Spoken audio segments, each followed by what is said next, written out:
ಜಾಂಬೂನದಾಂಬರಾಧಾರಂ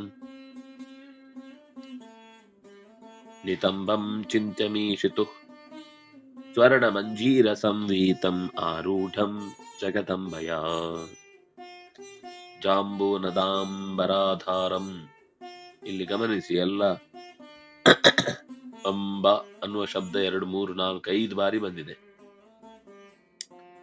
ಅದರ ಜೊತೆಗೆ ದಕಾರದ ಪ್ರಯೋಗ ಅಂದ್ರೆ ಒಟ್ಟು ತಾತ ದಾಧನ ತವರ್ಗದ ಪ್ರಯೋಗ. ಜಾಂಬು ನದ ಧಾರ ನಿತ ಚಿಂತ್ಯ ಮೀಶಿತು ಸಂವೀತ ಜಗದಂ. ಇಷ್ಟು ಕಡೆಯಲ್ಲಿ ಅಂದ್ರೆ ಇದು ಪ್ರಾಸ ದೃಷ್ಟಿಯಿಂದ ಯೋಚನೆ ಮಾಡಿದ್ರೆ ಎಷ್ಟು ಸಹಜವಾಗಿ ಆ ಶಬ್ದಗಳು ತುಂಬಿಕೊಂಡಿದೆ. ಜಾಂಬೂನದಾಂಬರಾಧಾರಂ ನಿತಂಬಂ ಚಿಂತ್ಯಮೀಶಿತು ಸ್ವರ್ಣ ಮಂಜೀರ ಸಂವೀತಂ ಆರೂಢಂ ಜಗದಂಬಯ. ಜಾಂಬೂನದ ಅಂದ್ರೆ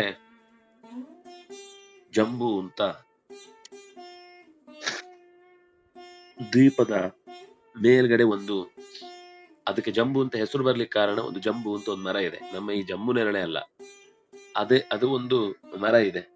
ಆ ಮರದ ಹಣ್ಣುಗಳು ಇಳಿದು ಬಿದ್ದು ನದಿಯಾಗಿ ಹರಿಯುವಾಗ ಆ ಪರಿಸರದಲ್ಲಿ ಅದರ ಸುತ್ತ ಕಲ್ಲು ಮಣ್ಣುಗಳೆಲ್ಲ ಬಂಗಾರ ಆಗುತ್ತೆ.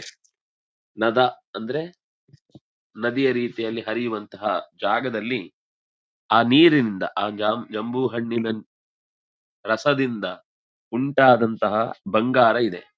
ಅದಕ್ಕೆ ಹೆಸರೇ ಜಾಂಬೂನದ. ನಮ್ಗೆ ಬಂಗಾರ ಆಗುದು ಅಂದ್ರೆ ಕೇವಲ ಗಣಿಯಲ್ಲಿ ತೆಗೆಯುವುದು ಅಂತ ಅಷ್ಟೇ ಗೊತ್ತಿರುದು. ನಾವು ಈ ಸಂಸ್ಕೃತದಲ್ಲಿ ಇರುವ ಬಂಗಾರಕ್ಕಿರುವ ಶಬ್ದಗಳು ಎಷ್ಟಿದೆಯೋ ಅಷ್ಟನ್ನು ಗಮನಿಸಿದ್ರೆ ಆಶ್ಚರ್ಯವಾದ ಸಂಗತಿ ಏನು ಅಂದ್ರೆ, ಕೇವಲ ಮಣ್ಣಿನಡಿಯಲ್ಲಿ ಹುಡುಕಿ ತೆಗೆಯುವುದು ಒಂದೇ ಬಂಗಾರ ಅಲ್ಲ ಅಂತ ಗೊತ್ತಾಗುತ್ತೆ.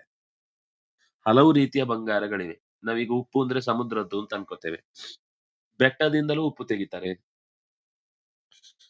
ಈ ಉಪ್ಪು ತೆಗೆಯುವುದ್ರಲ್ಲೂ ಅನೇಕ ವಿಧ ಇದೆ. ಸುಲಭದ್ದದಾದ್ರಿಂದಾಗಿ, ಪ್ರಸಿದ್ಧದ್ದದಾದ್ರಿಂದಾಗಿ ನಮ್ಗದೊಂದೇ ಗೊತ್ತಿರುವುದು.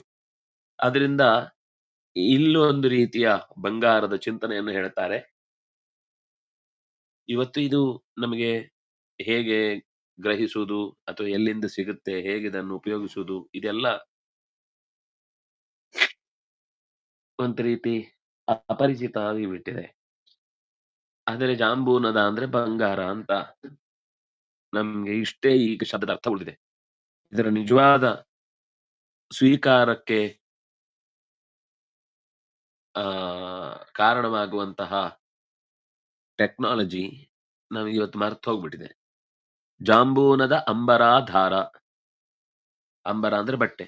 ಬಂಗಾರದ ಬಣ್ಣದ ಬಟ್ಟೆಯನ್ನ ಅಂದ್ರೆ ಪೀತಾಂಬರ ಅಂತ ಅರ್ಥ. ಬಟ್ಟೆಯನ್ನ ಅಂಬರಾಧಾರಂ ತೊಟ್ಟಿರುವ, ನಿತಂಬಂ ಬೆನ್ನಿನಿಂದ ಕೆಳಗಿನ, ಸೊಂಟದಿಂದ ಕೆಳಗಿನ ಅಷ್ಟು ಜಾಗವನ್ನ ನಿತಂಬ ಅಂತ ಕರೀತಾರೆ. ಅದು ಕೇವಲ ಕೂಡುವ ಜಾಗ ಮಾತ್ರ ಅಲ್ಲ, ಎದುರುಗಡೆಯ ತೊಡೆಯ ಭಾಗವನ್ನು ಸೇರಿ ನಿತಂಬ ಅನ್ನುವ ಶಬ್ದವನ್ನ ಇಲ್ಲಿ ಪ್ರಯೋಗ ಮಾಡಿದ್ದಾರೆ ಅಂತ ಗೊತ್ತಾಗುತ್ತೆ. ಯಾಕೆಂದ್ರೆ ಅದು ಮುಂದೆ ಆರೂಢಂ ಜಗದಂಬಯ ಅಂತ ಶಬ್ದ ಇದೆ. ಸೊಂಟದಿಂದ ಕೆಳಭಾಗದ, ಬೆನ್ನಿನಿಂದ ಕೆಳಭಾಗದ ಎಲ್ಲವನ್ನೂ ಸೇರಿ ಬಟ್ಟೆ ಆವರಿಸಿದೆ. ಈ ನಿತಂಬವನ್ನ ಚಿಂತಿಸಬೇಕು. ಯಾರದ್ದು? ಈಶಿತುಹು, ನಾರಾಯಣನ ಸೊಂಟದಿಂದ ಎದುರುಗಡೆಯ ಕೆಳಭಾಗ ಮತ್ತು ಹಿಂಬದಿಯ ಕೆಳಭಾಗದ ಅಷ್ಟೂ ಜಾಗವನ್ನು ಸೇರಿ ನಿತಂಬಂ, ಈ ಭಾಗವನ್ನ ಚಿಂತನೀಯ. ಯಾಕಂದ್ರೆ ಅದು ಜ್ಞಾನಾನಂದಮಯ. ನಮ್ಮ ಶರೀರದ ಹಾಗೆ ಭೌತಿಕವಾದ ಕೇವಲ ಭೋಗಕ್ಕೆ ಕಾರಣವಾದ ಜಾಗ ಮಾತ್ರ ಅಲ್ಲ, ಅದು ಅತ್ಯಂತ ಶ್ರೇಷ್ಠವಾದ ಯಾಕೆಂದ್ರೆ ಭಗವಂತನ ಎಲ್ಲ ಇಂದ್ರಿಯಗಳ ಸಾಮರ್ಥ್ಯವನ್ನು ಹೊಂದಿರುವಂತದ್ದು. ಮತ್ತು ಇಂದ್ರಿಯ ಅಂತ ಅನ್ನೋದು ಜ್ಞಾನಾನಂದಮಯ ಹೊರತು ಅದರಲ್ಲಿ ಶಬ್ದವಾಗಿ ನಮ್ಗೆ ಲೋಕದಲ್ಲಿ ಗೊತ್ತಾಗ್ಲಿ ಅನ್ನೋ ಶಬ್ದವನ್ನು ಬಳಸಿದ್ದು ಹೊರತು, ನಾವು ಯಾವಾಗ್ಲೂ ನಮ್ಮ ದೇಹದ ಜೊತೆಗೆ, ನಮ್ಮ ಕಾಲದ ಜೊತೆಗೆ, ನಮ್ಮ ಗುಣಗಳ ಜೊತೆಗೆ, ನಮ್ಮ ಆಯುಷ್ಯದ ಜೊತೆಗೆ ಹೋಲಿಸಿ ನಾವು ಎಲ್ಲಿವರೆಗೆ ದೇವರನ್ನು ಚಿಂತಿಸ್ತೇವೋ ಅಲ್ಲಿ ತನಕ ನಮಗೆ ದೇವರ ಅರ್ಥ ಆಗಲ್ಲ. ನಾವು ದೇವರನ್ನು ಅರ್ಥೈಸಿಕೊಳ್ಬೇಕಾದದ್ದು ನಮ್ಮ ಈ ಕಾಲ, ದೇಶ ಇದಕ್ಕೆ ಸಂಬಂಧ ಪಡ್ತಾನವನು. ಸಂಬಂಧ ಪಡುವುದಿಲ್ಲ ಅಂತ ಅರ್ಥ ಅಲ್ಲ. ಈ ಸಂಬಂಧದಿಂದ ಅವನ ಮಿತಿಯನ್ನ ನಾವು ಅಳಿಲಿಕ್ಕೆ ಪ್ರಯತ್ನ ಮಾಡಿದಷ್ಟು ನಾವು ಅವನಿಂದ ದೂರವಾಗ್ತೇವೆ. ಅದನ್ನ ಅಷ್ಟೇ ಹೇಳಿದ್ದು. ಅವನು ಈ ಪ್ರಪಂಚಕ್ಕೆ ಅತ್ಯಂತ ಸಂಬಂಧ ಪಡುವವನು.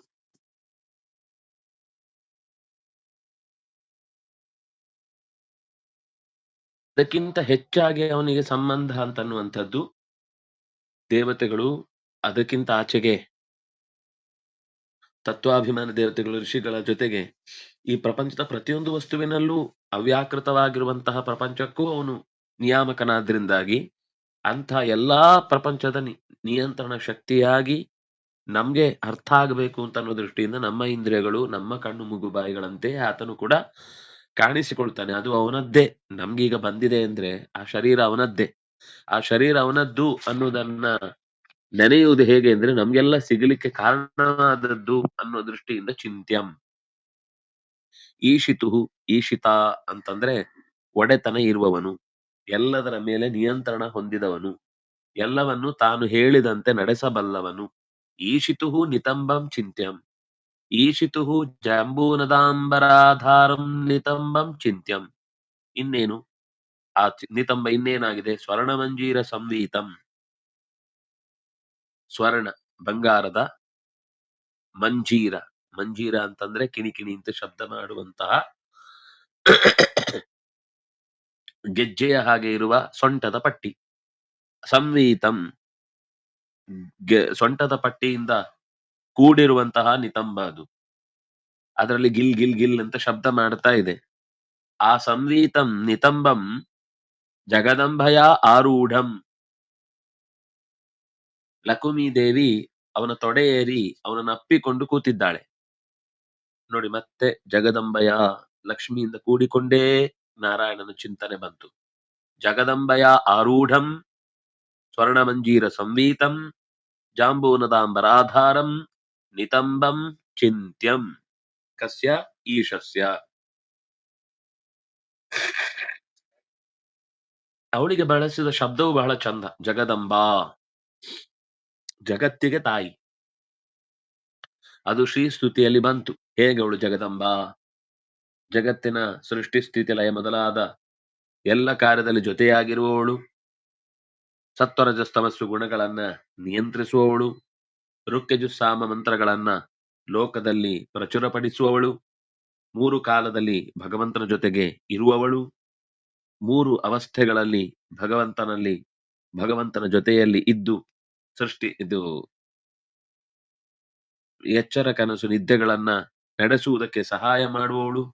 ಹೀಗೆ ಏನಿದೆಯೋ ಜಗತ್ತಿನಲ್ಲಿ ಭೂಹು ಭೂಹ ಸ್ವಹ ಅನ್ನುವ 3 ವ್ಯಾಪ್ತಿಯಲ್ಲಿರುವಂತಹ ಜಗತ್ತನ್ನ ತುಂಬಿಕೊಂಡು ತಾಯಿಯಂತೆ ನೆಲೆಸಿದವಳು. ಹೀಗೆ 3 ಅನ್ನುವುದರ ಸರ್ವ ಪ್ರಪಂಚವನ್ನು ಕೂಡ ವ್ಯಾಪಿಸಿ ಜಗದಂಬೆಯಾಗಿ ಪರಮಾತ್ಮನನ್ನ ಆಲಿಂಗಿಸಿಕೊಂಡವಳು. ಅಂತಹ ತೊಡೆಯನ್ನ ಅಥವಾ ಅಂತಹ ನಿತಂಬವನ್ನ ಬಟ್ಟೆಯಿಂದ ಆವರಿಸಿದ ಸೊಂಟದ ಪಟ್ಟಿಯಿಂದ ಚೆನ್ನಾಗಿ ಕಟ್ಟಿ ಕಿಲಿಕಿಲಿ ಅಂತ ಶಬ್ದ ಮಾಡುವ ಸ್ಥಿತಿಯಿಂದ ಚಿಂತಿಸಬೇಕು. ಆ ಶಬ್ದ ಮಾಡ್ತಾ ಇದೆ, ಒಳ್ಳೆಯ ಬಟ್ಟೆ ತೊಟ್ಟಿದೆ, ಸ್ವತಃ ತನ್ನ ಮಡದಿಯಾದ ಲಕ್ಷ್ಮಿಯನ್ನ ಗಟ್ಟಿಯಾಗಿ ಅಪ್ಪಿಕೊಂಡಿದೆ. ಇಂತಹ ಸ್ವರ್ಣ ಪಟ್ಟಿಯಿಂದ ಕೂಡಿರುವ ಅವನು ಮತ್ತೆ ಭಗವಂತನ ತೊಡೆ ಅಥವಾ ಇನ್ನೇನೇ ಭಾಗಗಳನ್ನ ಹೇಳಿದ್ರು ಅದು ಬೇರೆ ಅಲ್ಲ. ನಮ್ಗೆ ಅರ್ಥ ಆಗ್ಲಿ ಅನ್ನೋ ದೃಷ್ಟಿಯಿಂದ ಆ ಶಬ್ದವನ್ನ ಬಳಸುವಂತದ್ದಾದ್ರಿಂದಾಗಿ ಆ ಶಬ್ದಗಳ ವೈಶಿಷ್ಟ್ಯವನ್ನ ಗಮನಿಸಬೇಕಾಗತ್ತೆ. ಅಂದ್ರೆ ಪದಗಳನ್ನ ಲೋಕದಲ್ಲಿ ಸಂಸ್ಕೃತದಲ್ಲಿ ಹೇಗೆ ಬಳಸ್ತಾರೆ ಅನ್ನೋದನ್ನು ಸೂಚಿಸುವುದು ಒಂದು ಇದರ ಹಿಂದೆನೆ ಇರುವ ಒಂದು ರಹಸ್ಯ. ಅಂದ್ರೆ ಎಲ್ಲೆಲ್ಲಿ ಆ ಶಬ್ದವನ್ನ ನಾವು ಲೋಕದಲ್ಲಿ ಬಳಸುವ ನಿತಂಬ ಶಬ್ದವನ್ನ ಇಲ್ಲಿಟ್ಟುಕೊಂಡ್ರೆ ಬೆನ್ನಿನ ಹಿಂದೆ ಕೆಳಗಡೆಯಲ್ಲಿ ಕೂಡಿಸ್ಕೊಳ್ಳೋದು ಯಾರನ್ನಾದ್ರೂ ಅಸಾಧ್ಯ ಅದು. ಆದ್ರೆ ಆ ಶಬ್ದಕ್ಕೆ ಏನ್ ಅರ್ಥ ಇದೆ ಅನ್ನೋ ಒಂದು ಹೊಸ ಮುಖವನ್ನ ಈ ಪದ್ಯದ ಮೂಲಕ ನಾವು ತಿಳ್ಕೊಳ್ಳುವುದು ಸಾಧ್ಯ ಆಯ್ತು. ಆದ್ರಿಂದ ಅಂತಹ ಜ್ಞಾನಾನಂದಮಯವಾದ ಶರೀರದಿಂದ ಕೂಡಿದ ಭಗವಂತನ ತೊಡೆಯ ಮೇಲೇರಿ ಕುಳಿತ ಲಕ್ಷ್ಮಿಯಿಂದ ಕೂಡಿದ ನಾರಾಯಣನನ್ನು ನಾನು ಮನಃಪೂರ್ವಕವಾಗಿ ಧೇನಿಸ್ತೇನೆ ಅನ್ನುವುದನ್ನ ಈ ಪದ್ಯ ನಿರೂಪಣೆ ಮಾಡಿತು. ಮತ್ತೆ ವಿಶೇಷವಾದ ಅರ್ಥ ಚಿಂತನೆಯನ್ನ ನಾವು ಮುಂದೆ ನಾಳೆಯ ಅನುಸಂಧಾನದಲ್ಲಿ ಮಾಡೋಣ ಅಂತ ಹೇಳ್ತಾ, ಕಾಯೇನ ವಾಚಾ ಮನಸಾ ಇಂದ್ರಿಯರ್ವಾ ಬುದ್ಧ್ಯ ಆತ್ಮನಾವಾನುಸೃತ ಸ್ವಭಾವ ಕರೋಮಿ ಯದ್ಯತ್ ಸಕಲಂ ಪರಸ್ಮೈ ನಾರಾಯಣ ಇತಿ ಸಮರ್ಪಯಾಮಿ. ಶ್ರೀಕೃಷ್ಣಾರ್ಪಣಮಸ್ತು.